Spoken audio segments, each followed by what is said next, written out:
Asset protection meets estate tax planning. I want to mention two things that Brandon and I did this week, besides a little bit of client work. We did one talk on IRA trust planning. You just saw the beginning of that talk. It actually got even better than that afterwards. And then we did a talk on the new Green Book. And what's the Green Book? That is the Biden administration's tax plan for the wealthy. They have a special tax plan for the wealthy. They like the wealthy so much, they designed this plan just for them. So I'm going to give you links that you'll be able to go to. And at the end of this program, at 12 noon Eastern Standard Time, if you are still listening, if you are still awake, then you'll be able to watch the talk on the Biden Green Book. For those of you who are new, for those of you who are new, this presentation does not qualify for continuing education credits, and don't tell any continuing education credit organization that you attended this webinar, or they may take credit actually away from you. So we'll keep it quiet if you will keep it quiet. If you have a question, then go to the question bar. It's actually an inverted pyramid, somewhere from Egypt, upside down. If you hold it in front of a mirror, it's still upside down. Click on that, type in your question. And as always, if I know the answer, I'll tell you the answer. If I don't know the answer, maybe the puppet will answer, or I'll pretend that I did not see it. Okay, next week is going to be hot topics and best strategies for estate tax planning, which will be in preparation of a talk I'm giving for the Florida Institute of CPAs. And then one of my favorite people in the world, and a really, really smart guy, Marty Shinkman, is going to talk about the human aspects of estate tax planning. And the puppets and this pineapple are looking forward to that talk. I'm a talking pineapple. Okay, it's hard to use the P word in ventriloquism. Okay, then Saturday, April 16th, we're all going to take a break. And then the 23rd, estate tax planning for the wealthy, what you need to know, a little bit more of a basic course. Now, Carl Mills, who I think is the greatest mind in charitable planning right now of anyone I know, will talk with me on the CPA Academy April 5th on the self-dealing rules and how to apply them. So if you have a private foundation or a private operating foundation and you want to know what not to do, tune in for that. It's free on the CPA Academy. If you need information on how to register, you can just click at the register here or let us know. If you want a tax-deductible trip to Tallahassee, Florida, you can come see me talk about hot topics on April 27th in Tallahassee. Just about everything we do is on the YouTube channel, whether it's good or not. One that was excellent recently, Christy Nicolo and Larry Stein spoke on income tax tips and strategies. Larry's a really good speaker. We really enjoyed that. And where is Bradley's talk? Somewhere on this also, Bradley Burnett spoke about S corporation basis. If you don't know about S corporation basis, go check out Bradley's talk on that. He did a great job. One of the nicest lawyers that I ever worked with, Emil Pratisi, passed away recently. Emil and I knew each other for about 30 years before he called me one day and said, "Hey, I'm going into semi-retirement. Do you mind if I do it with your firm?" And I was very pleased. And Emil came aboard and he practiced with us, and he did what I want to do. He practiced until the very last minute before he couldn't practice before. And what I love most about Emil is that he knew how to love the law practice. He loved real estate law. He loved his clients. He loved to do transactions. He loved his staff. This was a loving guy. And when he came here, we found out that that was all true. So our regards, of course, go out to Emil's family and everyone who he touched. He had so many clients that were close friends.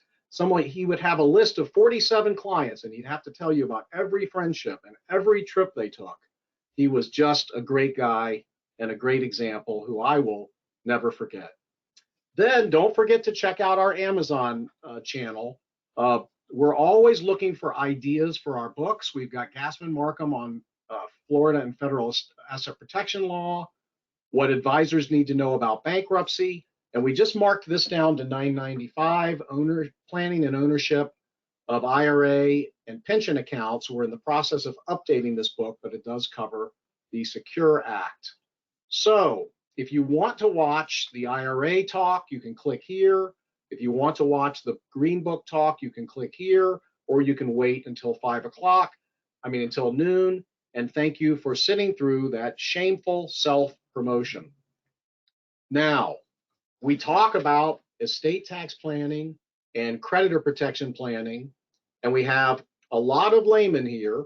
For those of you who are lawyers and CPAs, laymen are people who are not lawyers or CPAs, but a lot of them have English degrees. But we also have a lot of lawyers and CPAs. So one thing I just want to show the lawyers and CPAs is that when we talk to a client about estate tax planning, or when we talk to a client about creditor protection planning, and they are estate taxable, I like to have this chart in front of me.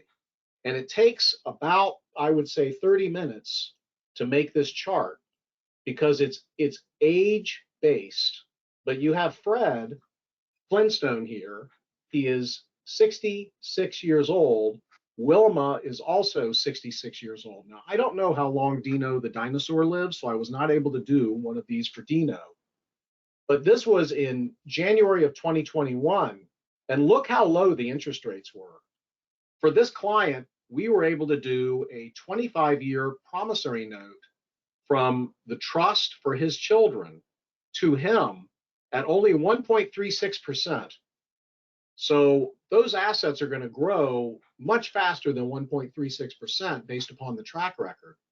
Yet his estate is only going to grow at that rate. But if he had a creditor issue, we could have given him, instead of a promissory note, a private annuity, an annual annuity payment. And he could have given $10 million worth of assets to a trust that he established in 2012 that had a very large value in exchange for a $626,000 annual private annuity payment. And according to the bankruptcy court case of In Re Mart and Florida Statute Section 222, a creditor cannot touch a private annuity payment payable from a trust that the person established before there was a creditor issue. So now Fred can be getting $626,000 a year that a creditor can't touch. Now, if I was the creditor and I was well funded, I would probably appeal the In Re Mart case just to scare Fred. And I can't promise what the outcome would be, but the outcome has been pretty good in negotiations. I'll tell you that from prior experience. There is also something called a Grantor Retained Annuity Trust, all known for those of you who are not English majors as a GRAT, G-R-A-T. And another thing that Fred or Wilma could do would be to put assets into the charitable remainder annuity trust and then get a stream of payments back, and everything that's in the trust after the stream of payments is free from estate tax, and that would also be creditor proof. So we did a GRAT in 2009 for a client who had some issues with some potential creditor situations, and we put the GRAT offshore. We put the GRAT in the Isle of Man. So then if a creditor said, wait, that annuity is not protected, that can't be what they meant in the case of In Re Mart. Well, the answer is, number one, sue us in Florida, try to prove that it's not protected. And number two, if we lose, the Isle of Man trustee is not going to hand anything over to you. The Isle of Man trustee is going to make those payments to another Isle of Man trust. So if you like to go to the Irish Sea, that's fine. And of course, these creditors, like most creditors, compromised. They got some money, but not nearly as much as they wanted. If we hadn't done that planning, if the client had a financial statement where all those assets were readily available, then the settlement paid by the client would have been much greater. But what really made me somewhat happy, I was not happy when the client died, but I was happy that when the client died, there was no federal estate tax. So this client, maybe he paid $50,000 to $75,000 in legal fees, maybe more, and maybe he paid the creditors $2 or $3 million to settle. But when he died, millions of dollars of estate tax was saved, and he would not have been motivated to do that GRAT planning if he had not had the creditor problem. So what you can do for clients, if they will let you, and that's another big challenge, is things that help them not only in the creditor world, but also in the estate tax world. So here we have Fred and Wilma, and they live in Florida. Florida has something called tenancy by the entireties, where a married couple, whether they like each other or not, are considered to be one unit, one person. And if you get a judgment against one of them, Fred or Wilma, you cannot touch their tenancy by the entireties assets under Florida law. The same thing applies in Delaware. The same thing applies in Wyoming. It applies in varying degrees in various states. Now, if you're not in Florida, Delaware, or Wyoming, you could set up a Florida, Delaware, or Wyoming LLC and title the LLC interest to yourself, to you and your spouse, whether you like her or not, or him or not, as tenants by the entireties. And then that creditor cannot touch any of the tenancy by the entireties assets, even though if things go well, the spouse with the judgment against him or her can file a Chapter 7 bankruptcy, and if all the rules are followed, the judgment goes away and the assets considered to be owned as tenants by the entireties. Now, if you live outside of Florida in a non-TBE state, like New York or New Jersey or Colorado or California, and you set up a Florida LLC and you declare it to be tenancy by the entireties asset, will that qualify? And the answer, like so many answers to many questions, is we don't know. But the latest case law, a decision by the Iowa Supreme Court, the highest court in Iowa and one of the top 51 Supreme Courts in the country, came to the conclusion that when you have an LLC in Iowa and you live in another state, the creditor protection rules of the state where the LLC is located will apply. Now, a lot of people come to me and they have set up a Nevada LLC, and they inform me that because Nevada law does not let a creditor go into an LLC, that their LLC is protected from creditors. And many of these people, of course, live in Florida, where I'm located. My response is, under Florida law, you only have charging order protection, which we will discuss later, if you have a multiple member LLC and one of the members does not owe money to the same creditor. So I immediately have somebody else buy into that LLC. So remember, if I own 97% of an LLC and a trust from my daughter owns 3%, and then later on you get a judgment against me, you can't take over the LLC, you can't vote the interest in the LLC. All you can get is 97% of distributions I make, or the LLC makes, if and when the LLC makes distributions. So what did Fred and Wilma do? Fred and Wilma decided to do some estate tax planning, and they gave a 99% non-voting member interest to a South Dakota dynasty trust in exchange for a promissory note owed to them as tenants by the entireties.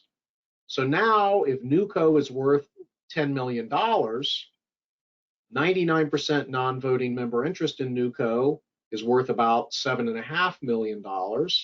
So they're owed a $7.5 million note as tenants by the entireties by the South Dakota Trust, which is held for their children. So in 20 years, when NewCo is worth 20 million and liquidates, the South Dakota Trust gets 20 million. It pays $7.5 million to Fred and Wilma, and it happily sits there with $12.5 million. Why is South Dakota the #1 asset protection jurisdiction in the world? Yes, I said in the world. The reason is because South Dakota law has special rules written to protect trust companies when there are foreign assets in the trust. So while we're busy moving our clients' assets to Nevis and the Cook Islands and the Isle of Man and Gibraltar and Mauritius and all those other exotic places, people from Europe are busy moving their assets to South Dakota because of the South Dakota law, which is a little bit different than the Nevada law. But if you're coming from a United States jurisdiction, the advantage of South Dakota over Nevada is 660 years. South Dakota has a 1,000-year limit on the longevity of a trust. In Nevada, you can only go 365 years. Florida's about to go from 360 years to 1,000 years. Now, I don't know why the law wasn't 1,001 years so that we could be better than South Dakota, but it wasn't. So what else have these people done? Well, NewCo owned a business that was going to be sold for a really big profit. It was a medical practice, as a matter of fact. And in Florida, a medical practice does not have to be owned by a physician. It can be owned by different types of trusts. So before the medical practice was sold, maybe a couple of years before, it was put under a NIMCRUT, a charitable remainder unit trust, and the charitable remainder unit trust will pay 11% a year of its value to the LLC. Now, what if I have a $10 million asset that I put into a NIMCRUT that's going to pay me 11% of its value for 20 years? What's NewCo worth now? Even though the NIMCRUT, we know, will end up paying about 90% of its value or more to NewCo, with the remainder going to the client's family charity. The value of NewCo went way down when it conveyed the assets to the NIMCRUT. And with a NIMCRUT, the trustee of the NIMCRUT decides when to make payments and doesn't have to make a payment for the first 19 years. So what's that worth to a creditor? And what does that reduce NewCo's value to? Maybe NewCo's only worth $6 million instead of $10 million. Maybe with a 30% discount, there's a $4.8 million sale. So I thank Jonathan Gottman for giving me the NIMCRUT idea. It's charitable, and it helped. Now that promissory note would only have to be $4 million. And a creditor would need to pierce tenancy by the entireties or South Dakota law and possibly wait 20 years. So that's a good estate plan for somebody who wants good estate planning. Now, one thing that it always amazes me how many advisors don't recognize, and that is when you die, whatever you leave in trust is going to be creditor proof for the next generation, for your spouse, as long as you limit their access. And they can be the sole trustee of the trust. So I die, I leave my daughter $1 million, she's the sole trustee. Here's what that trust can say, and her creditors can't reach it. Number one, she can be the trustee. Number two, she could decide who the other trustees will be later on, whenever she wants. Number three, she can take whatever she needs for her health, education, maintenance, and support, and for the health, education, maintenance, and support of her minor children. Number four, when she has an adult child who she no longer has an obligation to support, she can give that child as much as she wants.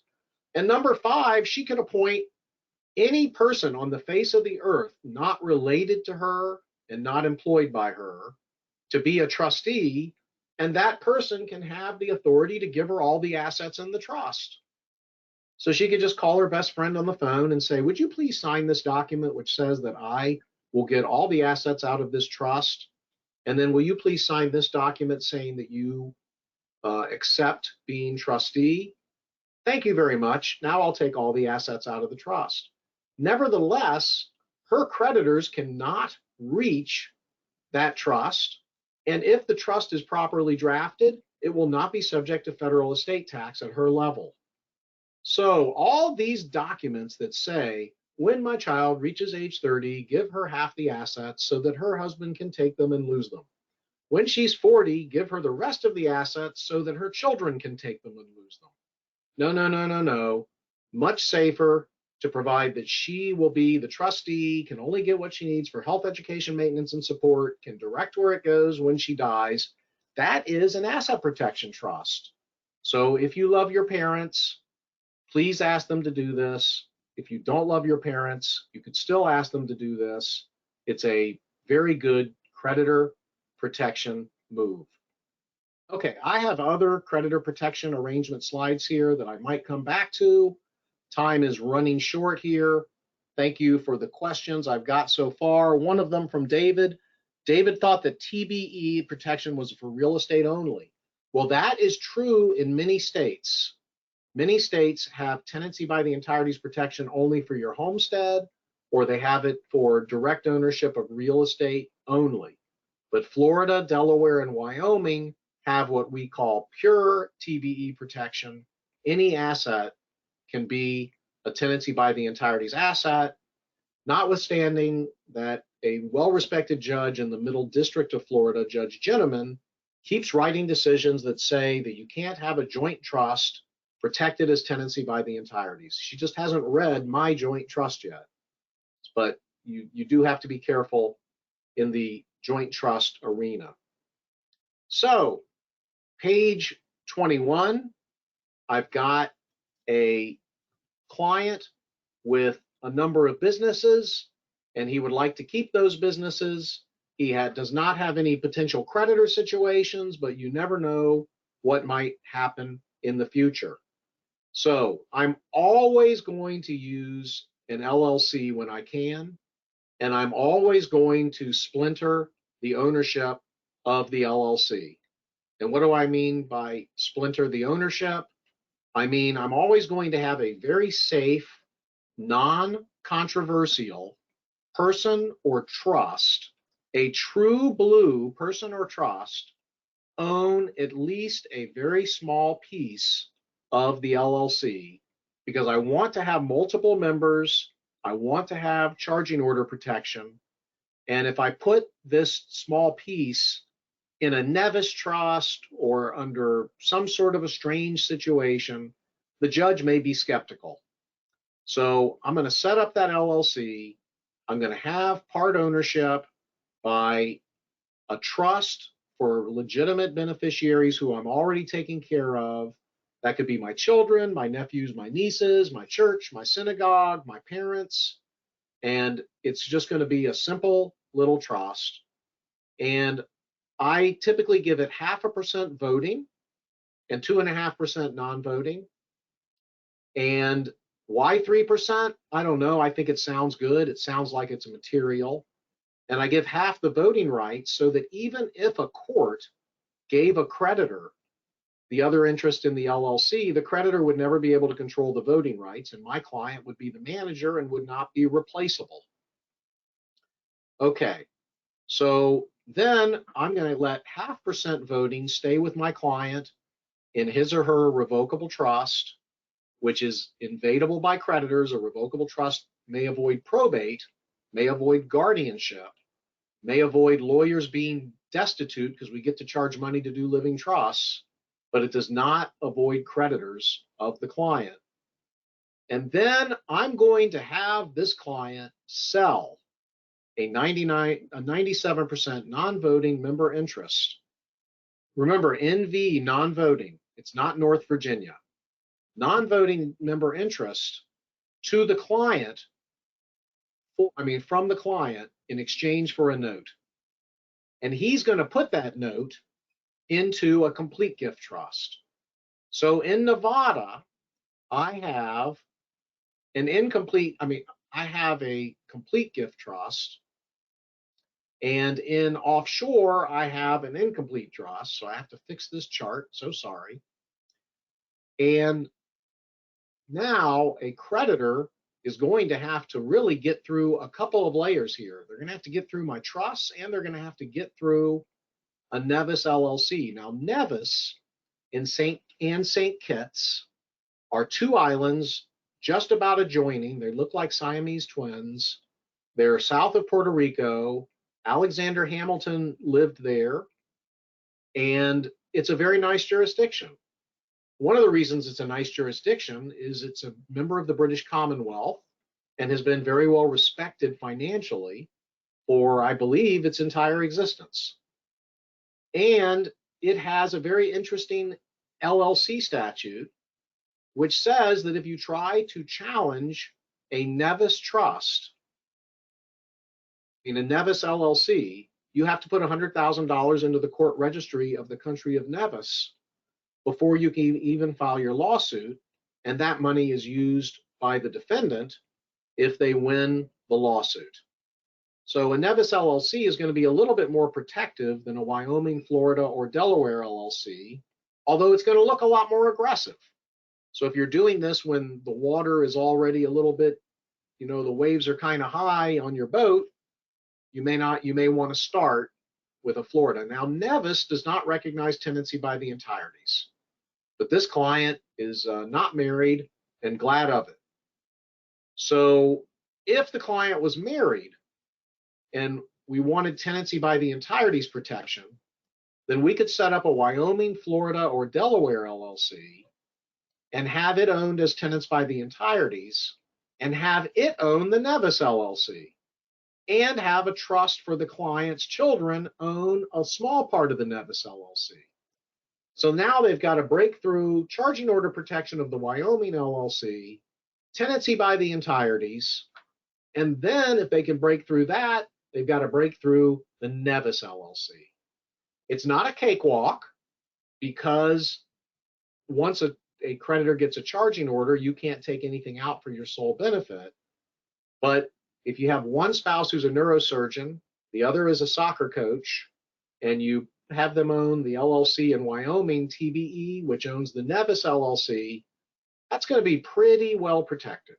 Pretty well protected. Now, why do I like Wyoming and Delaware? Well, the first reason, of course, is I can charge more if the client wants to go to Wyoming or Delaware. But the second reason is confidentiality.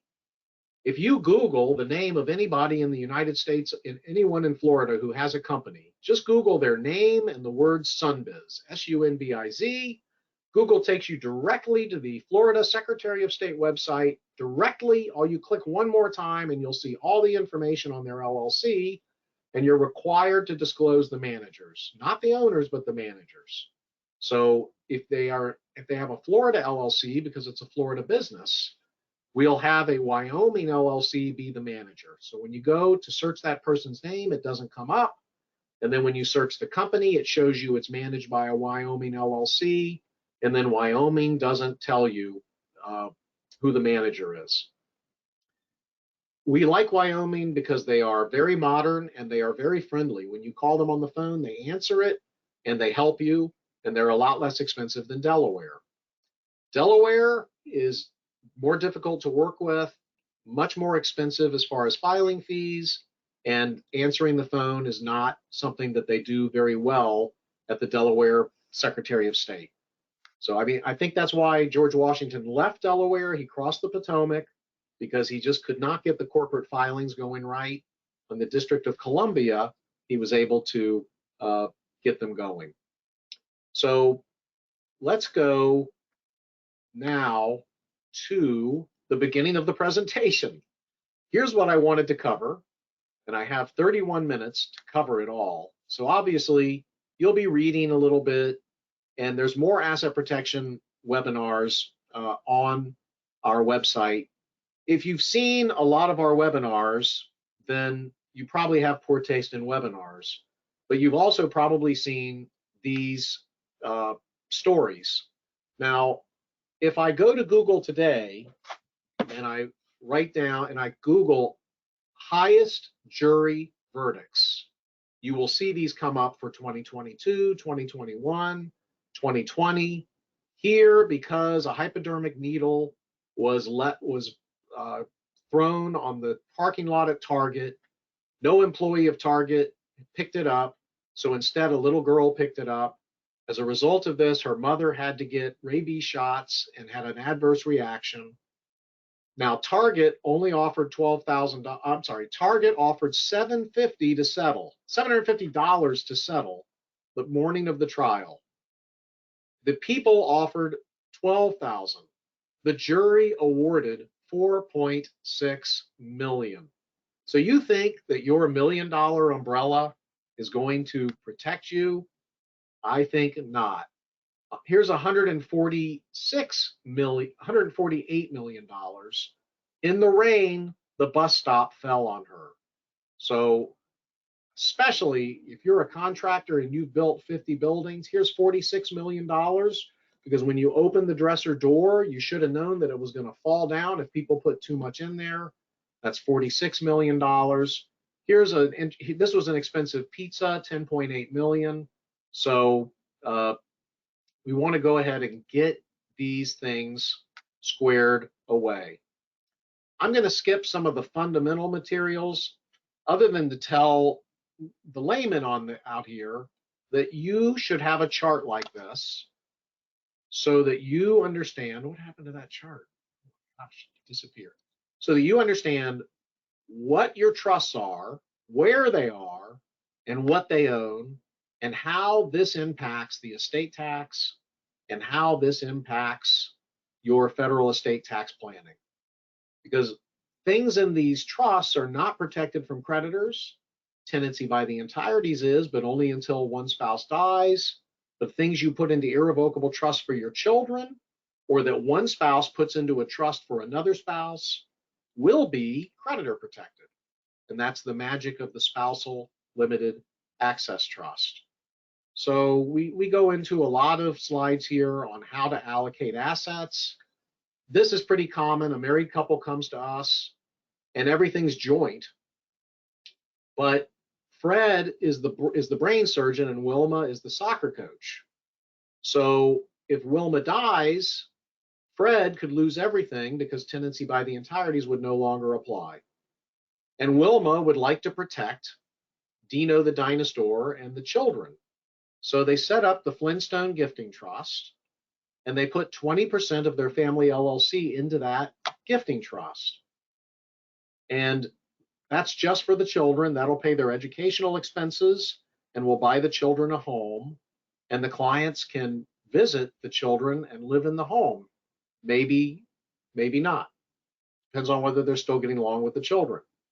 But then instead of putting all the remaining 80% in tenancy by the entireties, we put 40% in Wilma's trust after making sure that she does not drive under the influence of alcohol, she does not text while she drives, she does not drive Fred's car, and she has at least a $5 million umbrella liability policy.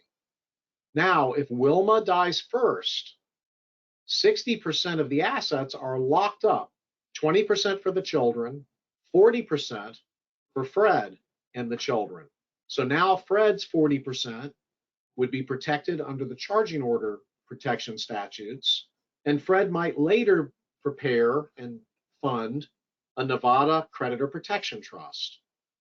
Now, one thing to consider for those of you who are planners is set up an agreement between Fred and Wilma, where for good and valuable consideration, Fred and Wilma agree that if one of them dies, the survivor will put the 40% into a Nevada, Delaware, South Dakota, or Alaska asset protection trust for the surviving spouse and children to protect the surviving spouse from the next marriage and to protect the children from the next marriage.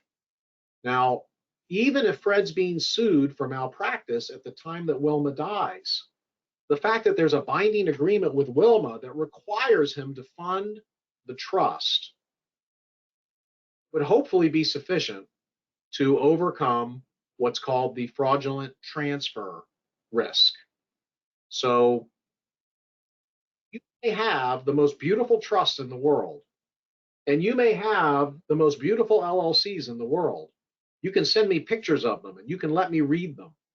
But if you don't have the right ownership of the LLCs and your real estate and your businesses by the right trusts, then all of those beautiful trusts and beautiful businesses go nowhere. Let me mention some liabilities that you may want to plan for, that they could possibly happen. On the left are the liabilities you cannot cancel in bankruptcy. And this is an abbreviated list, but one of them is hazardous waste liability. Never buy real estate outside of an LLC in your own name, because if there's underwater waste, an underground waste, you're responsible to clean it up. You're responsible for the harm to the environment. It doesn't matter that you didn't know about it. It didn't matter that you didn't put it there. So that's why you always get an environmental report and you always put it in a separate LLC. Child support and alimony could happen to anybody. When doctors have to repay Medicare because they have not been coding properly or doing their medical records properly, or when there's a situation where willful misconduct, like drinking and driving, causes somebody to be hurt. That cannot be bankrupted out. Now, there's other liabilities that aren't covered by insurance, so you have to be careful of those. And then there are the super creditors. So just imagine the Statue of Liberty wearing tights like Superman or Supergirl. The Department of Justice, the Federal Trade Commission, the SEC, and family law judges, they can break through tenancy by the entireties. Like the IRS, they can break through homestead. So, but they can't break through asset protection trusts, and they can't break through charging order protection as of now. Now, actively planning to avoid a super creditor is usually a felony. For example, there's a tax evasion statute in the Internal Revenue Code. He who evades the payment of tax is committing a felony.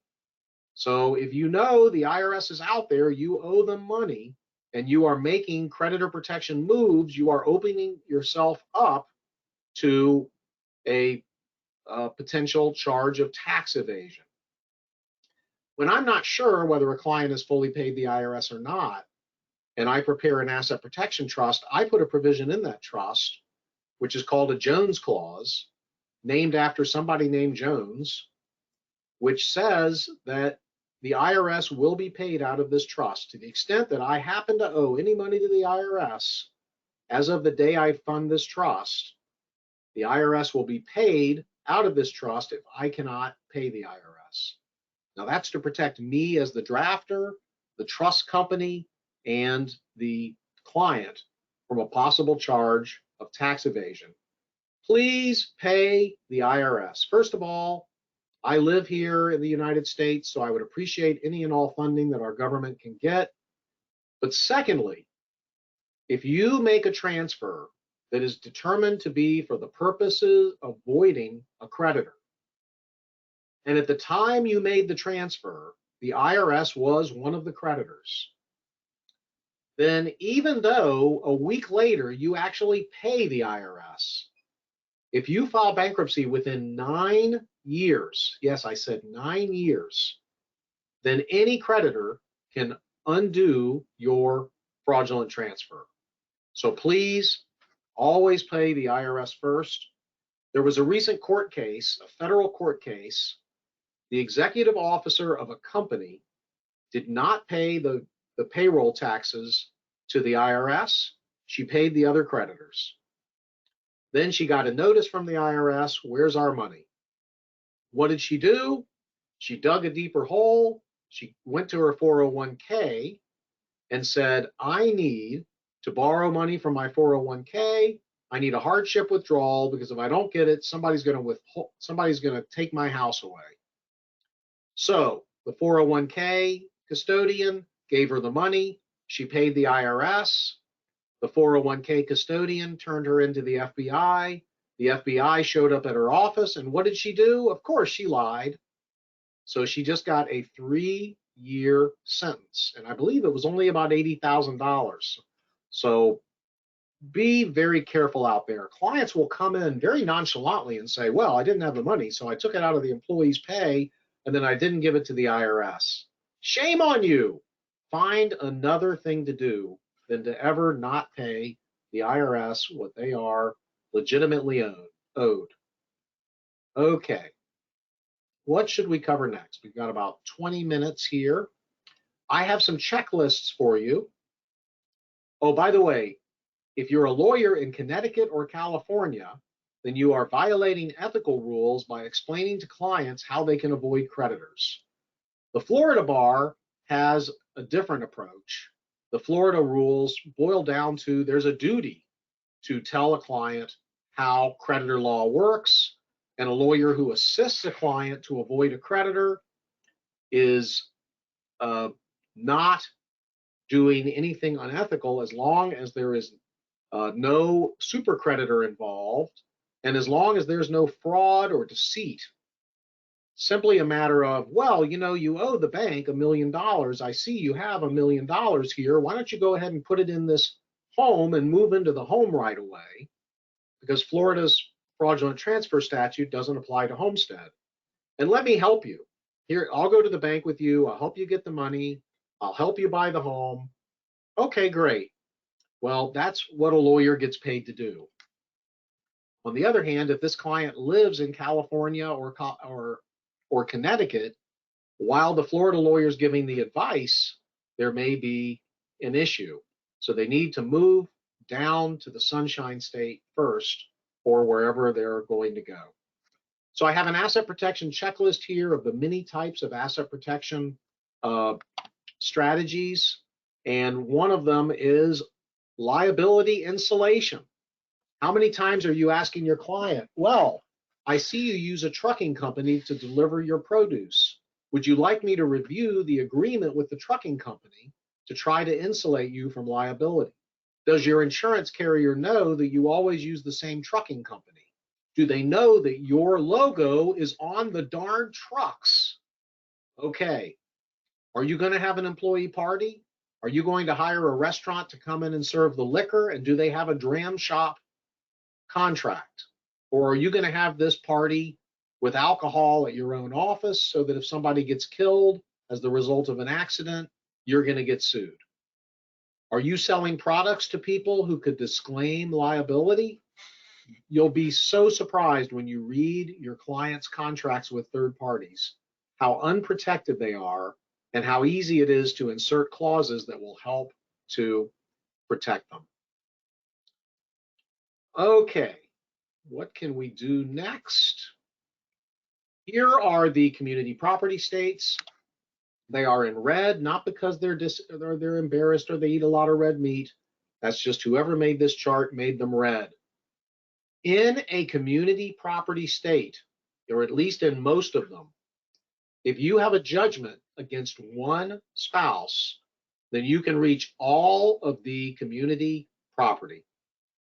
So those who live in community property states, you can transmute, TRANSMUTE, out of community property status and then transfer those assets to an LLC, to an asset protection trust, to the soccer coach spouse, and don't be caught by the tenancy by the entirety's trap. Now, I'm sorry, by the community property trap. So it's a very complicated area, this community property area. In fact, before I can make if I'm a California resident, before I can make a gift to my spouse, I have to transmute out of community property if the gift is of something that was earned during the marriage. Florida and Alaska, Tennessee and Kentucky have community property trust laws, which allow someone from anywhere in the country, even if you're from Utah, you can call a Floridian, ask them to be the trustee of a community property trust, transfer your assets or some of the assets into that community property trust, And then on the death of one spouse, you get a full step up in basis for all the assets. That's the way community property works. But the community property trust will not be protected from creditors or will expose the assets to creditors. The Alaska Community Property Trust statute, drafted by the brilliant and wonderful Jonathan Blottmacher, specifically ends up exposing those assets to creditors of either spouse because that's the safest way to do it for income tax purposes. In other states, only half of the assets are are subject to creditors. If you want the step up in basis that you get in a community property state, but you don't want the creditor exposure, then consider the Just Trust. So the Just Trust is a joint exempt step-up trust. It can be held for the benefit of both spouses. And when one spouse dies, there will be a full step-up in basis.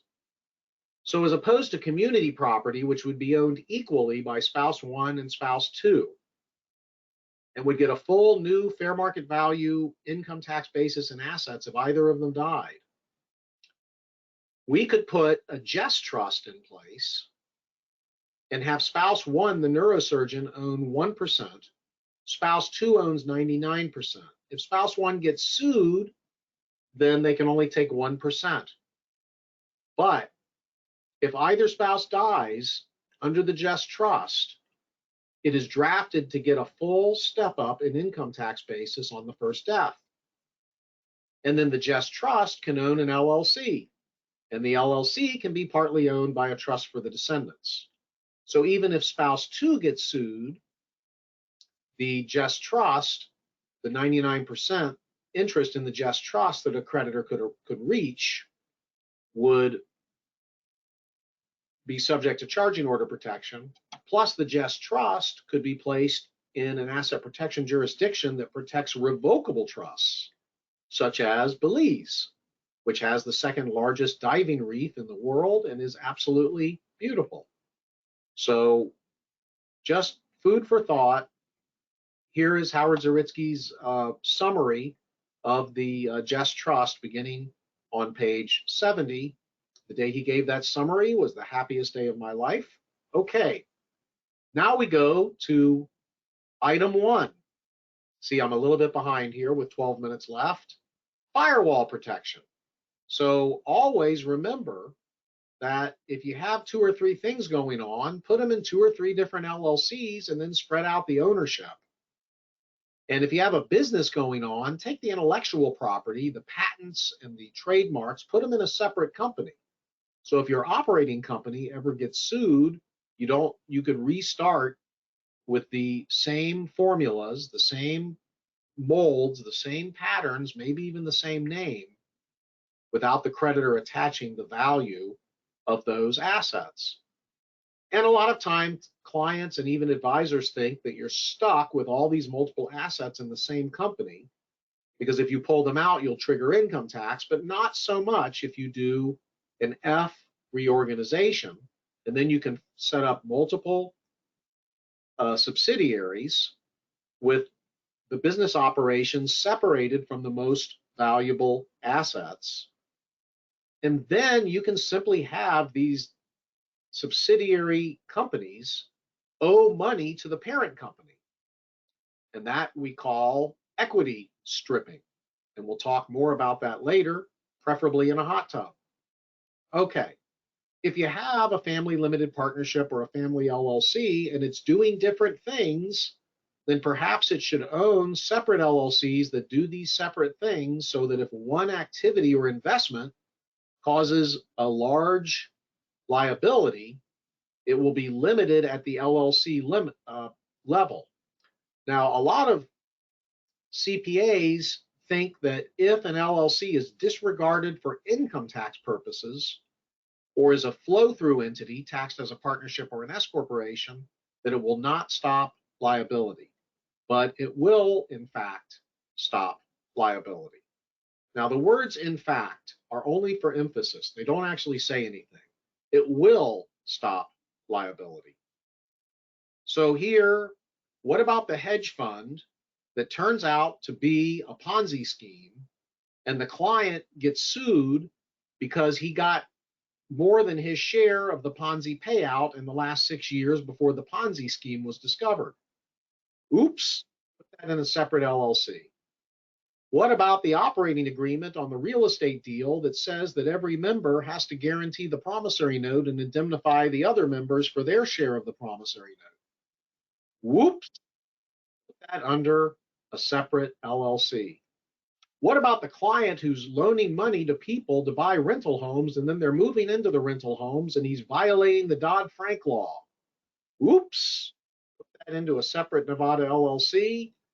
Maybe put every single house into a separate Nevada LLC in case the house falls on somebody, or in case there is hazardous waste beneath the house, or if you're going to have 5 buildings in an LLC and they're worth $1 million, have the LLC owe $800,000 to the family partnership.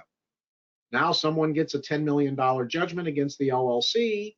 Hopefully the first $800,000 that you take out is going to go to the family limited partnership. Consider all the different entities. For example, a LLC gives you charging order protection. A regular corporation does not. A limited liability partnership in most states does not provide you with charging order protection, but a limited partnership does. The filing fees can be different. These can be very confusing. And I always enjoy getting new clients with multiple entities because I always get to be a hero by finding the 5 or 8% of those entities that don't have the right operating agreement or don't have the right characteristic, or the operating agreement doesn't match the tax treatment, which could be very catastrophic. So it's a fun profession. Now, the equity stripping, it's a matter of putting debt in place. So the client comes to you and they own the store, and you say, my gosh, you have $5 million worth of assets in this store company. You've got inventory, you've got equipment, you've got cash, you've got accounts receivables, and it's all terrazzo stores, and you sell soap and bananas, and eventually soap's going to fall on the floor with some bananas and some water, and you're going to get sued. So let's have this company owe you $4 million. So we call the CPA. Hey, is it okay if the company owes John $4 million? No, it is not. It is not okay, because that will be a $4 million dividend. $4 million times 37% is a lot of tax to pay. So what do? We go to Internal Revenue Code section 368 A1F. That's the code section of the day. And we set up a new parent company, creatively called Smith Holdings LLC. It owns Smith Holdings Inc. We sell our children 33% to get charging order protection. And now Smith Store Inc. can owe money to Smith Holdings LLC, and that does not trigger any event. And Smith Store Inc. can keep its taxpayer ID number and its name and its identity, even though Smith Holdings LLC has a new tax ID number. It assumes the identity of Smith Store Inc. So all the tax characteristics continue with Smith Holdings LLC. You know, I get so excited about this, I can't even hold myself back. So I like to call this the Over Easy LLC arrangement. And all the advantages are here on page 96. And the disadvantages are the cost of establishing, and there could be regulatory issues. For example, if you're doing this with a medical practice in Florida, call me so I can share all the emails we exchange with the Agency for Healthcare Administration to get approval for this type of thing. Now, master leasing. Not nearly enough people recommend or use master leasing. What is this? I own this beautiful shopping center, and I lease one of the stores to a bar. And the bar has a fight and someone gets killed.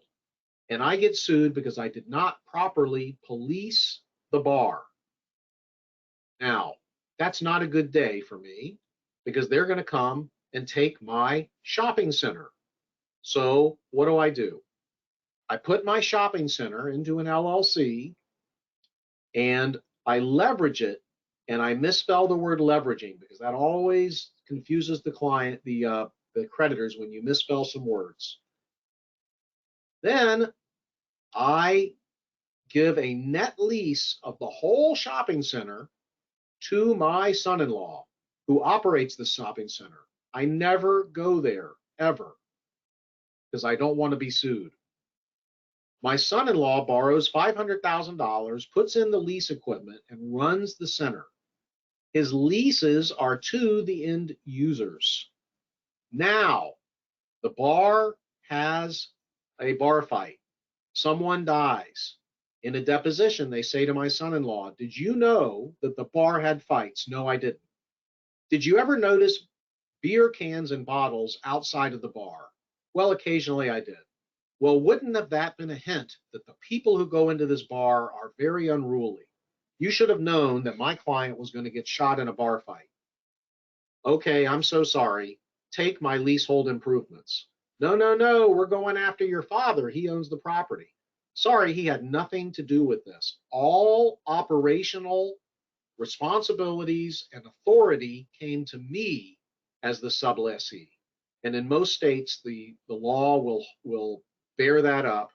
That's a very good way to do some good tax planning and to also insulate your clients from liability. So again, you have the widget company. The widget company is only not allowed to owe a lot of money to John, so you put it under a new parent F reorganization, and that's the example of that. So let me see. What else can we discuss? Homestead. And as I said before, for those of you who are still awake, at noon, we're going to play another video. It's going to be the presentation that Brandon and I gave this week on President Biden's tax plan. And the President Biden's tax plan is not as bad for the wealthy as Bernie Sanders was. It has some interesting twists and turns, so I hope that you'll enjoy that.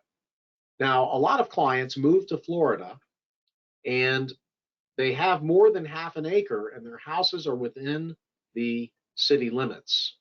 So the fish are wondering in this story what to do about that, because only half an acre is protected when you are within the city limits. So what you do is you survey off the most valuable half acre, which is usually the home and at least most of the waterfront. And then you put the excess acreage into a family LLC. And you do a 99-year lease where the clients lease the use of the acreage for as long as they're solvent. And you put an easement across the acreage so that nobody can build anything on there. So now the creditor, you are protected. That's the homestead planning. Let me also mention, just for general planning, having nothing to do with the military, by the way. Maybe I should, so it's not admiral planning. But anyway, the client owns the property and would like to put it into an LLC. The insurance company says we will not insure it in an LLC. So you say, well, what if it's in a trust? And the insurance company says, what kind of trust? You say a revocable trust. The insurance company says, okay. Then you say, it's actually a revocable trust owned by an LLC. And the insurance company, by my experience, 40% of the time still says, okay. So when you transfer a rental house to an LLC, first ask permission from the insurance carrier. If they won't do it, try a land trust. And now a nice advantage of this arrangement is that the trustee of the LLC could be an out-of-state LLC so that you have anonymity. When people try to find out who owns the property, they only find the name of the LLC. And we've done this in many counties in Florida. We've always been able to keep the homestead exemption for creditor purposes, and we've always been able to keep the client's names off of the public records. Okay, David wants to know, is a puppet considered a natural person? Unfortunately, no, and they're pretty angry about it. Okay, then Lewis, please clarify my statement about the Iowa Supreme Court being one of the top 51 in the country. Yes, Lewis, that was a joke. They're probably in the top 50. Okay, Mark Young, we have a Delaware, oh, I'm sorry. So this type of asset protection planning seems to be the best for affluent families over 50 million net worth. No, David, I disagree. I met with a client with a $300,000 net worth yesterday, and we're doing an LLC with a promissory note because guess what? He's got a $300,000 net worth, and he wants to keep it at $300,000, and he's living comfortably on Social Security and his earnings and his rental property, which he wants to keep and not lose to a creditor someday. Okay, then Hilda, we have a Delaware LLC. Managing member is an Alaska C Corp, LLC owned by Alaska company, 1%, me and my spouse. Do we have effective protective charging order protection? I would say yes, you do, and that you've chosen some very good distribution, some very good vehicles for your planning. And if you've never been to Alaska, it's just gorgeous, and it's like an international trip, but you're still in the United States. So highly recommended that you go to Alaska, go see our friends at Peak Trust Company, Brandon Scintilla, and you can write the vacation off as long as you spend most of your time investigating Alaska trust law and investments. All right, Kelsey, I'm ready to disappear and show them the video. Gentlemen, and welcome to the entitlement of the Biden administration's fiscal 2023 revenue proposals. This tells us what the Biden administration is trying to do to raise taxes. And it's a goozy. I mean, there's a lot of tax raises here. Fortunately, we have tax lawyer and CPA Brandon Ketron to lead this discussion. And unfortunately, we have Alan Gassman with him as well. If you have any questions, you can email them as you see their emails below on the screen. And now, since it is 11 a.m. Eastern Standard Time, at least in Florida, we will start the presentation. And those of you who are not so good looking, please turn off your cameras. Okay. Well, it was an interesting evening last night reading these proposals. And one thing that's really nice about reading tax proposals as opposed to reading new tax law is that you can actually figure out what they're talking about. The second thing that I enjoyed was that there's some new twists and turns that I hadn't expected. But for the most part, they took what they were going to do before, they narrowed it down a little bit, they added a couple of things, and it would be interesting to help clients save tax money if these proposals go through. Now, for those of you who have not joined us in the past, this does not qualify for continuing education credit, primarily because it's not good enough. But if you want a certificate of attendance, let us know. We'll be glad to give you a certificate of attendance. If you have questions, go to the panel bar, click on the upside down pyramid, and type in your question. And if we know the answer, we'll answer it. And if we don't, we'll pretend we didn't see it. We have a Saturday series, all free and almost all worthwhile. And this Saturday at 11 a.m., I'll be talking about asset protection meets estate tax planning. We post all of these to our YouTube channel and welcome you to meet us there. In just a few hours, Bradley Burnett, who is a really good presenter, is going to teach me some new things about S corporations and especially the new Form 7203 that CPAs are tearing their hairs out over. And let's just go straight to the new rules. So Brandon, do you want to just take us through what we see as the biggest takeaways and some implications? We're going to go through all of these. It's probably going to take 10 to 12 minutes, and then we're going to take a deeper dive. Yeah. So what we've done here is we try to, bring out the highlights. We've taken the 250 pages from the Green Book and made 18 key points on 3 slides. So hopefully that'll simplify things. Now, there's a lot of other things that aren't mentioned here, but these are the key ones that affect us as estate planners and as high income individuals. So number one, the corporate income tax rate scheduled to be increased to 28% effective January 1, 2023. And before we go through these, I just want to note, these are all proposals. None of this is law. It'll be months before this is even passed, if it's passed at all. So don't think that these things apply. It's just what could potentially apply and what they're targeting.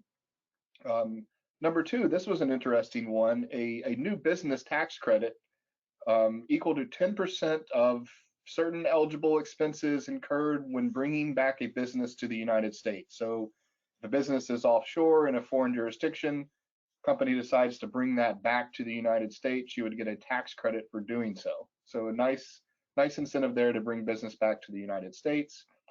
Number three, this was an interesting one that hasn't been in any of the other proposals or on the the IRS target list, is basically new rules that prevent basis shifting between related parties by using partnerships. So what you can do here, and we'll go into a little bit more detail, but just a quick summary is, if you have one partner with low basis assets and another partner with high basis assets, you can actually transfer that basis and get high basis to one other partner and basically get the low basis to an older partner who would be getting ready to pass away, get a step up in basis, and then everybody has high basis. So there's new rules in place that would prevent that, and we'll go through that in a little bit more detail in some slides or a future presentation if we don't have time today. Number four, all of the fossil fuel tax preferences, most notably the intangible drilling cost that you can expense and get a nice write-off for those, have been or will be eliminated under this proposal. The top marginal rate for taxpayers will increase back to 39.6, what it was previously. That's going to apply for income exceeding $450,000 for married filers, $400,000 for single filers. So not only do you get a higher rate, but the bracket is a little bit more compressed as well from what it is today. Number six, capital gains rates, dividends, taxed at 37%, the highest ordinary income rate. So that could even be 39.6 if you have income exceeding $1 million. And that's effective on the date of enactment if this is passed. And we don't read this to be a cliff where, if you have over $1 million and all your capital gains are subject to 37%, we're reading it as if to the extent that they exceed $1 million. So if you had $1,100,000, only the 100,000 would be subject to this high rate. We'll have to ultimately see what the statute says when it's passed, but that's the way we're reading this Green Book proposal. Number seven, unfortunately, now this new concept of basically deeming transfers on death or by gift as realization events for income tax purposes. So if you had an asset worth $1 million and your basis was only $100,000, you would have $900,000 of gain that would be assessed, and you would pay capital gains tax on death or if you transferred that asset by gift.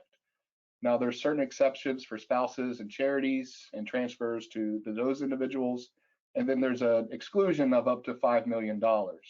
So this won't affect low income or people with a low net worth, but us high net worth individuals and the people that we do plans for would definitely be impacted by this new rule. So Alan, any comments on 1 through 7 here before we go to the next slide? Well, number 7 takes my breath away. I mean, number 6, to go sell your business for $100 million and have to pay $37 million of income taxes, that really is going to change people's decision making as to whether to sell their business and whether to sell it this year before this type of rule would go into effect. But then secondly, to give your daughter a $10 million home on the beach that you've always wanted her to have and be treated as if you sold that home, that's going to definitely cramp some styles. Let's say that. Yeah. It's very interesting. Yeah, and I see 2 questions here. One about if they do have this appreciated asset deemed as sold, do you still get a step up in basis? And yes, you would get a step up in basis, just like if you sold it to a third party. The third party takes whatever the fair market value is. So you would get a credit for the taxes by stepping up the basis, but you would have to pay the capital gains taxes, unlike today where you die, you simply just get the step up. And then the other one is, does this decrease the estate tax by reason of having to pay the income tax? And we don't know the answer to that. That's not in the proposals. Presumably there would be a credit, but we'll just have to ultimately see what comes in the statutes if this is passed. So number 8, we know this definitely applies for the deemed sale on death as far as valuing the assets. And there's going to be no valuation discounts unless it's an active trade or business, and then only to the extent that the assets are used in the active conduct of that trade or business. What we're not 100% clear on is if this also applies for gift and estate tax purposes, whether they're eliminating valuation discounts for everything or just for purposes of assessing this new deemed realization income tax on a gift or upon death. So we'll have to wait and see what comes about with number 8 here, but the use of valuation discounts could be impacted significantly if this proposal goes through. Hey, Brandon, we've had about 40 people join us since we started. So I'm just going to back up a drop here and if you've just joined us, the only thing we've done so far, besides make some bad jokes, was cover the basic changes. We're going to get into more detail.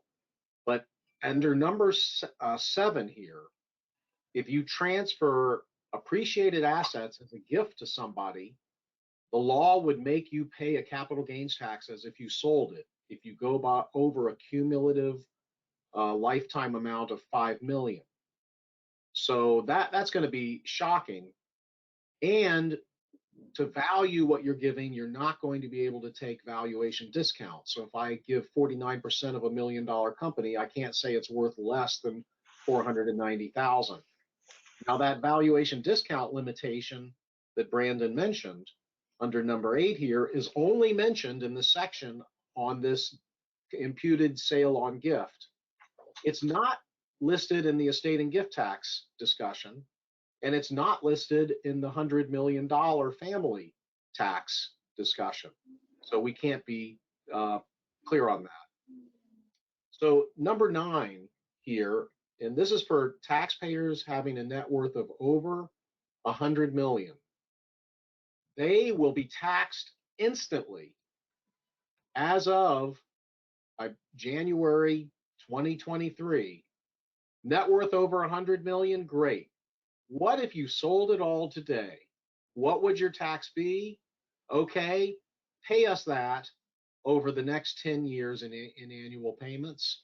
And we're going to measure you now every year for the rest of your life, as long as you're over 100 million, and treat your assets as if they all got sold. So I think there's going to be a lot of families that are going to be setting up private foundations and charities that, quite honestly, they've been thinking about it anyway. But if you're at 130 million, 120 million, you want to get your planning done and your asset values compressed before next year. I think that's just a loud message, because if you're over 100 million, not a lot of Americans are going to stick up for you. If it applied to people over 10 million, a lot of people would stick up for you. But that, we're going to go over that in more detail. Number 10, they just about copied and pasted from the Bernie Sanders bill to limit the utility of grantor retained annuity trusts. Most of the people don't need a grantor retained annuity trust, but they just pretty much copied it right out of his bill. Section 11. Now, this is a trust that I establish. It's irrevocable. It's out of my estate for estate tax purposes, but I could trade assets with it. I could pay the income tax attributable to its income without that being considered to be a gift to me. And I can sell assets to it for a low interest promissory note. And whoever wrote this proposal knows about these things and doesn't like them, because what they said was, if you form a new grantor trust after enactment of this law and you pay the income tax on its behalf, then that's considered to be a gift to the trust. But if you're grandfathered and you are still paying the tax on its behalf, you're fine. Now, if you transfer assets to the trust in exchange for a note, even if it's an old grandfather trust, if you do this after enactment of the act, you're going to be treated as if you sold those assets at fair market value. So there will be an income tax. And then the final thing they said, and I'm really surprised that this was in there, they've obviously been watching Jerry Hesch's videos. If I sell assets to a trust for $1 million note, bearing interest at 2%, which is the applicable federal rate, for 25 years, then I can go to an appraiser and have that note appraised at about probably $7 million. That's what it's worth. That's been a gaping loophole in the estate and gift tax arena. Well, that's going to be gone. They're saying that when you value one of these low interest notes, you have to assume that it's a short-term note due within 3 years. So your discount is going to be much smaller. So that's number 13. Number 14, more information returns. The government's going to want to know about these trusts and what's in them. We haven't told the government of this because with a defective grant or trust that's disregarded for tax purposes, you don't have to report what's in it. But that would change. Number 15, the generation skipping law, which allows me to put $1 million worth of assets into a trust that would go 1,000 years if I used South Dakota law. It could go 1,000 years without ever being taxed at anyone's level. Well, that's now going to get popped every third generation. So if I set up a $10 million trust tomorrow, it's only going to be estate tax free as to my children, my grandchildren, and any great grandchild that is living at the time I set it up. Number 16, the hedge fund people who manage hedge funds and get a piece of the profits, usually it's 20% of the profits, and they pay capital gains tax. Now they're going to pay ordinary income tax if this passes. That was the Warren Buffett statement that his secretary was in a higher tax bracket than he was because how he can get paid is tens of millions. 1031 like-kind exchanges will be limited to $500,000 per year per taxpayer. Here's another real sting, and this one surprised me too. If you sell property after enactment that you depreciated and it's real estate, you have to recapture the depreciation as ordinary income. That's not true now. Right now, if you take straight line depreciation, you recapture it at a capital gains rate. So that's going to really, really put the real estate industry into a tizzy. And then finally, if you have a private foundation and you want to make your 5% per year minimum distribution, you have to give it to charities other than a donor advised fund. The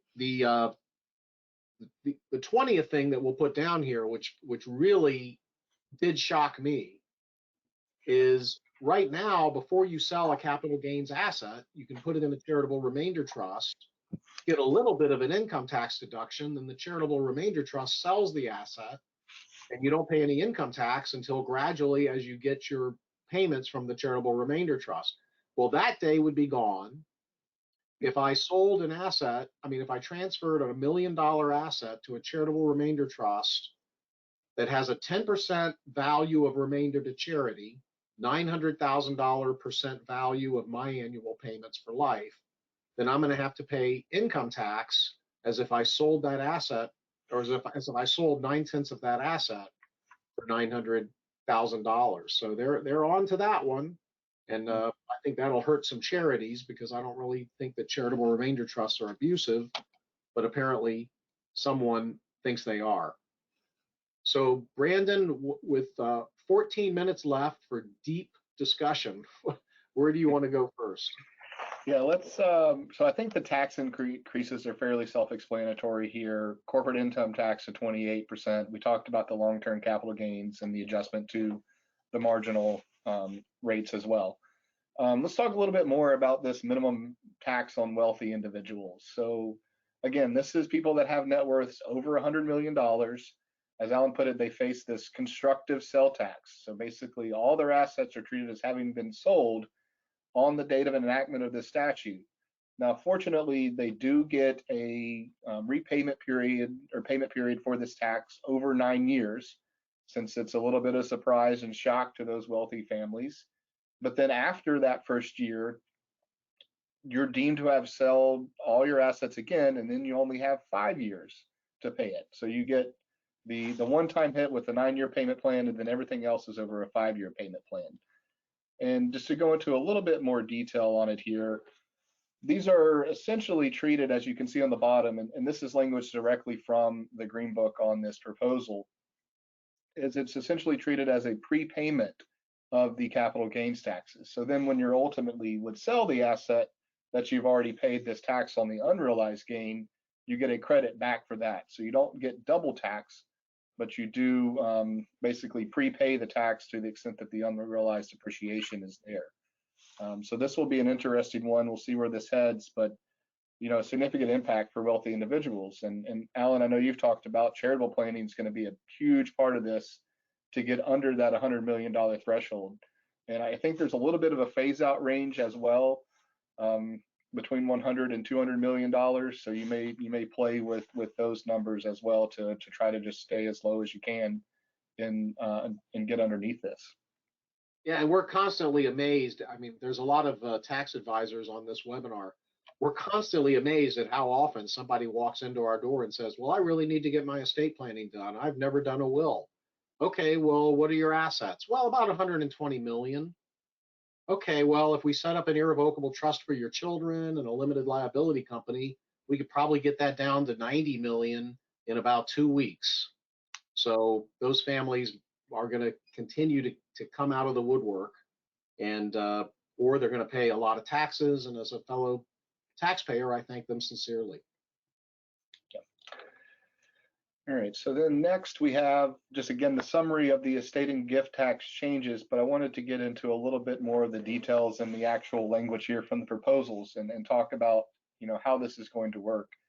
So again, transfers of appreciated property treated as having been sold to the extent of the fair market value on the date of the gift.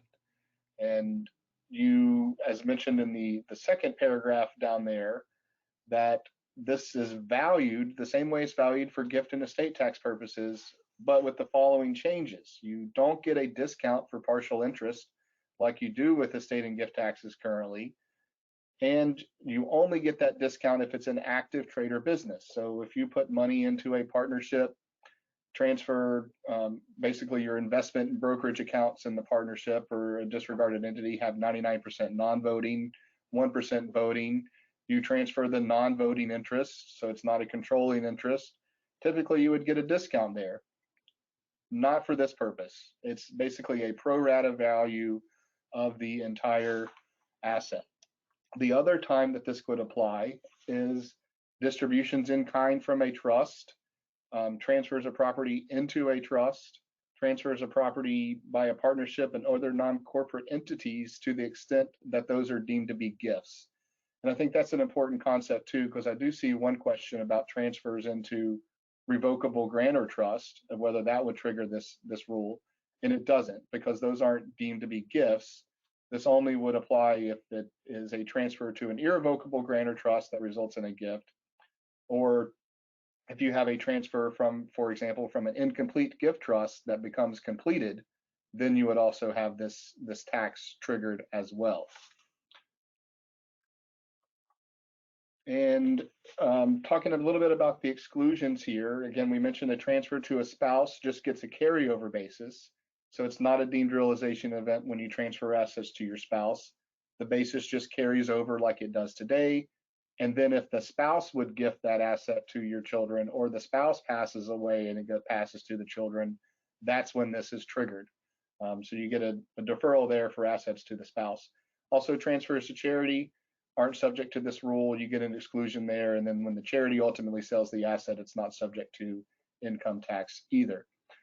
And then there's also a concept of portability involved here as well. So this $5 million exclusion, to the extent that one spouse doesn't use it, it can carry over to the surviving spouse, similar to the way the estate tax exemption works, where it can carry over to the surviving spouse.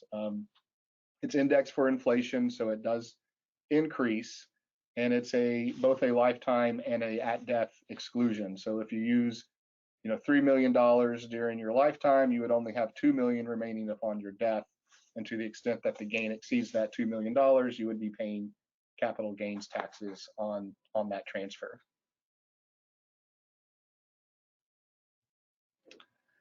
All right, so we talked about the grantor trust proposals as well. Deemed realization event for transfers to a grantor trust that's not fully revocable. Again, that's key language there. So transfers to a revocable trust are still fine. And it only applies after the date of enactment. And I think that's another interesting thing about all these Green Book proposals, is none of them really have retroactive effect. A lot of the prior proposals that were out there would have been effective, say January 1 of the current year. These proposals are all effective after the date of enactment. So there's still things that we can do and plan. For example, if you're planning on selling your business, you might speed up that closing date, so that way you don't have this ordinary income tax on the capital gains that would apply. So a lot of planning to be done quickly if these things do look like they're going to be coming law.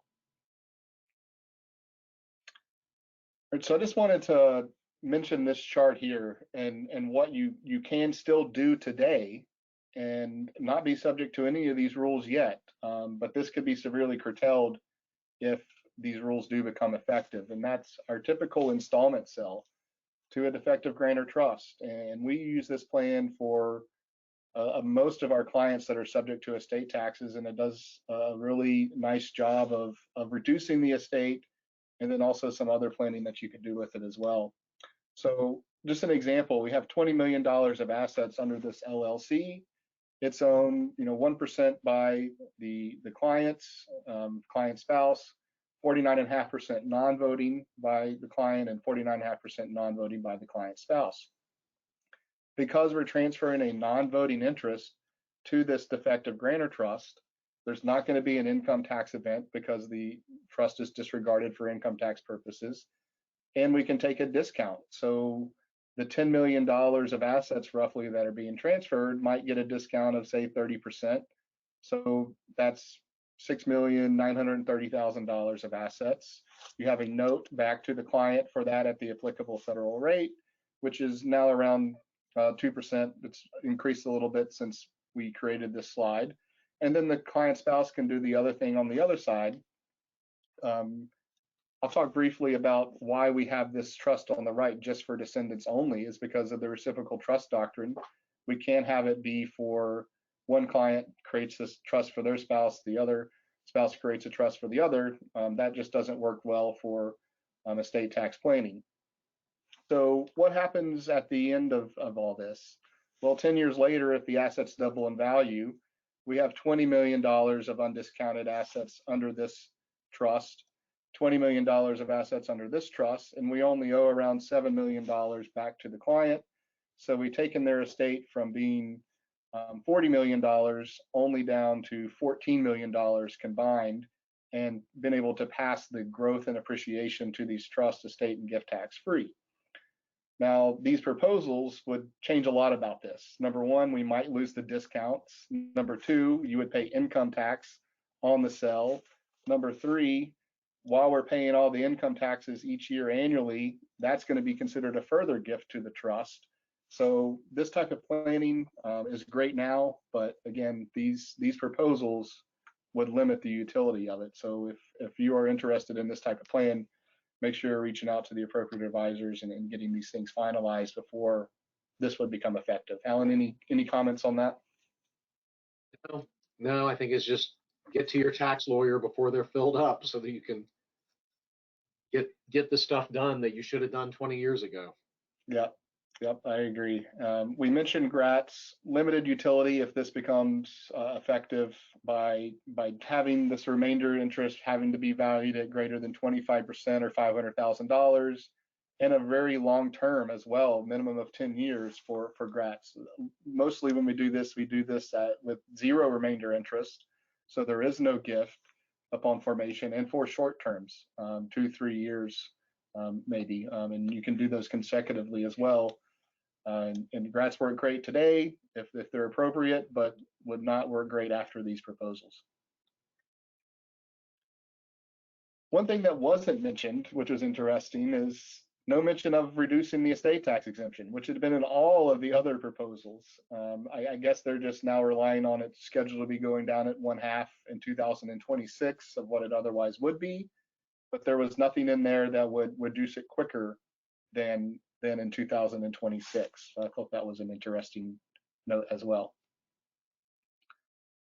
This basis shifting, I don't have a whole lot of time to go through, but I talked about it briefly before, and it would not be useful after the enactment of these proposals. But what you can do today is say you have a building in a partnership that has very low basis that would all be subject to gain upon the sale of the building, and you have let's call it grandfather owns the partnership with son, and son contributes $1 million of bonds with $1 million of basis into that partnership, and then after a couple of years, you can't do this immediately, but you have to wait, and there's some other rules that would apply too that you have to be aware of. The partnership distributes the building to the son. Because of the partnership rules and the way that works, the son takes basis in the building equal to his basis in the partnership, which is the $1 million. So now son has $1 million building with $1 million basis. It can be sold tax-free. Grandfather remains in the partnership with $1 million of bonds with no basis. Grandfather dies, 754 elections in effect, step up in basis applies. Now son has his $1 million of bond back with $1 million in basis. So that can all be done today. There's some rules that apply that you have to be aware of, but after this would pass, it would not work. So remember those rules, and if you're interested in something like that, get it done sooner rather than later. Beginning on page 34, for your later reading interest, we have how many billions of dollars will be raised by these various situations. So, there are billions of dollars going on through these partnership exchanges that, although one asset has to be in there at least 7 years and another at least 2, to do this, if you're a CPA or a lawyer and you represent families with large partnership interests, check out everybody's basis and the basis of the assets and see if they're better off pulling assets out and into the hands of somebody with a high basis and selling them before this type of thing will go into place. Now, on the estate and gift tax side, not a huge impact, but still looks like 452 billion, maybe. I mean, a lot of money. They're in millions. Yeah. Okay, are going into these techniques that we are using. So, finishing on time is one of the criteria, and we've done that. Brandon, do you want to answer any of these remaining questions? Yeah, let's see what we got here. Gail says if you're in a payment plan for $100 million in assets, if you sell the following year, have you gotten a deferral that they wouldn't have otherwise gotten? No, I don't think so. I mean, I think you're considered to have sold in the first year. So yeah, I think that would speed up the deferral. You would, pay at the time of the sale versus being able to defer it. Oh, okay. So it would be like a 6166 payment plan with the IRS. Right. If you got to pay. Yeah. Once you sell the asset, I would think that you would no longer be able to pay over the 9 years. It would become immediately due as capital gains tax. And then Tony says, is there any guidance on how privately held corporate stock would be valued? Well, for the $100 million family, it's just going to be the value of the company multiplied by the percentage they own. In the other areas of estate and gift tax planning, we hope that we'll be able to use valuation discounts, because this green book only mentioned discounts in the context of a 100 million family, and also mentioned that if it's an active business, you could take the discount. So much more reasonable and much more balanced than what we saw from the Bernie Sanders plan. Yeah. I see one question on whether the transfer rules to the effective grantor trust apply to irrevocable life insurance trust, and yes, that they do as well. So you would have deemed realization events if you transferred assets in and out, even if it's a life insurance trust. But it's okay to pay the premiums on a life insurance trust. Right. I mean, so most life insurance trusts, if you have a split dollar arrangement where you're advancing the premiums or you pay the premiums into the trust as a gift, there's nothing in this green book that interferes with that. So I guess the politicians got all the money they needed from the life insurance industry. They didn't need to put anything in here to threaten life insurance. One of my law professors used to always tell me that they just always put something in there to try to hurt the life insurance industry so that they'll all donate to the politicians to vote against it. But that didn't seem to have happened here so much. So another question is, how soon will all of this happen? Well, hopefully it will never happen. And we won't have to learn a lot of new tax laws and have a lot of webinars. But the legislative process is pretty unpredictable.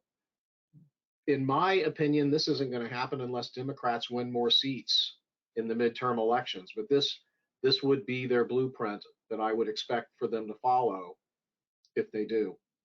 Brandon, any final word? Another question here, just a clarification about the payment of income taxes on grantor trust. It does not apply to pre-enactment grantor trust. So if you have a grantor trust in place, you can continue to pay the taxes on that trust without it being a deemed gift. After, a trust created after the enactment date, if you pay the taxes on that trust, to the extent that the trust doesn't reimburse you for those taxes, it's a deemed gift to the trust. So that was an interesting concept as well in the proposals, that they talk about reimbursement to the grantor of taxes paid on behalf of the trust would not cause a gift, but if you don't have that reimbursement clause, it would be considered a gift to the trust. And then that brings in a whole nother issue with whether or not the reimbursement clause causes inclusion in the estate. So it'll be interesting to see what comes of this, but wanted to clarify that point there. Let's see, anything else? I think that's good. I see some other questions here that are a little bit longer that I'll have to read through, but I think that covers most of them. Yeah, so you've got our email addresses there. As always, please send Brandon the hard questions and me the easy questions. We'll keep you posted, and please consider joining us on, if you go to our YouTube channel, you'll see a lot of YouTube videos on the basics of estate planning and a lot of YouTube videos on charitable planning. It's all free and almost worth it to watch these. And then we always have our Saturday at 11. If you send us questions, we'll go ahead and try to answer them on the webinars that we present. I apologize. Somebody sent me a question about an hour and a half ago, and I said I'll answer it on the webinar, and I forgot to, and I forgot what the question was. So I'll answer you later. In any way, you'll get a copy of this webinar video, I think in about 2 hours, Kelsey willing, and then you can feel free to share it with anyone you like, whether you like them or not. And just keep us posted. Thank you very much for listening and watching.